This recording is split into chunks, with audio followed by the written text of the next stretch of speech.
好似都冇乜嘢，好難即係湊得到咁多時間做一樣嘢。因為喺屋企好忙啊，都唔得閒。其實有幾個鐘頭愛嚟整蛋糕，其實好奢侈㗎啦。朝頭早起身又要照顧奶奶，咁啊一日3餐，咁又要換片啊，又要即係隔日同佢沖涼啊咁樣。因為我女係輪椅人士，即係佢需要嘅照顧比較多啲咁樣。家務最基本嗰啲啦，即係會好多嘢，即係會叫到你，你都會要幫佢做咁樣。總之佢出事你就要幫佢啦咁樣。今日我哋咧就係講呢一本叫《小步亭》。咁呢個小步亭咧就係講一個女仔，佢就係喺呢一個報紙攤檔咁。小步亭係佢生活嘅全部。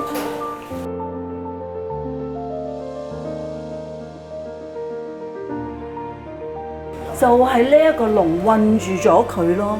其實似乎係佢俾佢一個嘅身份，我好重要啊！我要照顧好多人嘅需要啊！佢冇咗我咧唔得㗎。但係另一方面，佢係困住咗我㗎，我出唔到去啊！你可以諗下，每一次你覺得好沉重嘅時候，我嘅小步亭喐得嘅，行得嘅。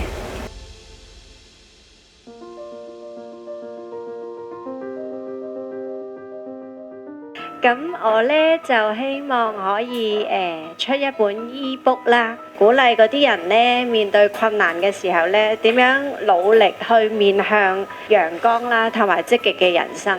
即係等於頭先嗰個小步亭咁，佢而家就開始佢自己嘅人生，就同我太太又翻以前嗰個人生，咁啊做翻我哋以前中意做嘅嘢。